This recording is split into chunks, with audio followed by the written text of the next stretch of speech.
I want to take a few minutes, and people sometimes ask me, said, Joe, do you build railings? And I do, and I want to just take a minute to show you how my standard railings are made, so that if you're looking at a railing project on your home or know somebody it is, you'll kind of know what you get. And the way that I build just really a traditional standard handrail. First of all, I use 1 inch by 2 inch tubing. Now, depending on the size of the railing, this tubing will sometimes be 14 gauge, sometimes it'll be 11 gauge, which is a little thicker. It kind of really depends on how long and how big the railing is. The 14 gauge is plenty substantial. The 11 gauge is just a little bit more substantial, especially depending on how they're going to be anchored and how long the railings are. So that can vary slightly. But they all have, I always use solid balusters. These are 1/2 inch square balusters, welded all the way around to 1 inch by 1/2 by 1/8 C-channel. You can see up underneath here, it's a C-channel. And what's good about that is there's nothing to hold moisture. Even in the post, one of the things that happens a lot of times in these posts is they do sweat internally, and sometimes they will fill up with water and bust.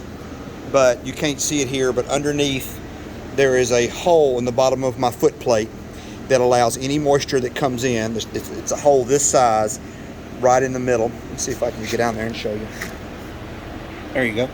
You can see there's a hole in the middle, if I can get it. And that's to allow any moisture to get out. Another thing I do is I use extra thick base plates. These base plates are on this post, which is 2 by 1. This is a 2 inch by 3/8 by 4.5 inch base plate.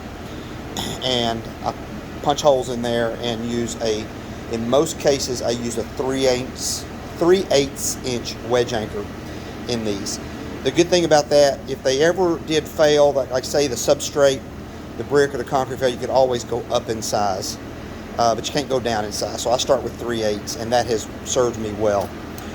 The top rails on all of mine are just on all this particular style, which I say is just traditional style, is a molded cap rail on top, which is welded to, again, see if I can focus here, the channel iron. So this is inverted, so the C channel faces up. So there's welds on that. I heat and form my lamb's tongue all the way over. A lot of times you'll see these where they purchase the lamb's tongue and just weld them on. That's fine, it's just not what I do. I cut, heat, bend, and then forge this lamb's tongue over.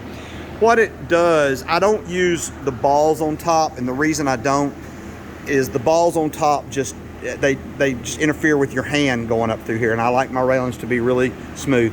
Also, my railings, when they get to the top step, they always flatten out for the landing. Now, some of them only come back maybe 8-10 inches, depends on the landing. But this one needed to come back about 14 inches. You can see it there, and that's because the way the brick was done, I just had to extend it a little further. But I do that so when you're standing up on the step and your hand, when you subconsciously, your hand starts going down at an angle, you know that you're getting ready to step down. And again, the lamb's tongue at the top, same as at the bottom. It's all cut and forged over the end, heated over the end.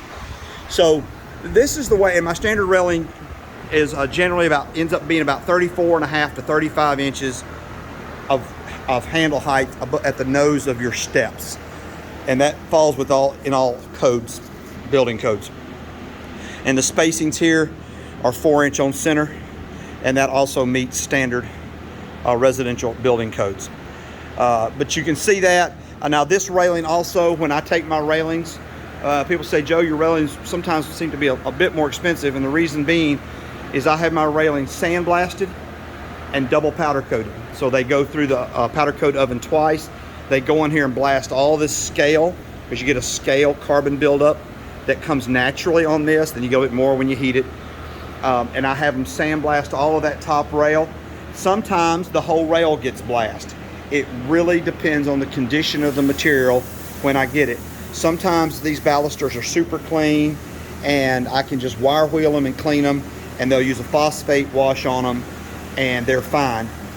Most of the time, they are saying all my exterior, well, interior rails too, are sandblasted and then powder coated. Anywhere like there's rust and stuff, that would all be sandblasted away. But I have my railings always get 2 coats of powder. I have a gentleman that does that in Murfreesboro, Richard Sheehan at Powder Pro, and he does an excellent job of double coating all my rails. You can see over here I have, this is a set for a home up in Nashville, and I've got a long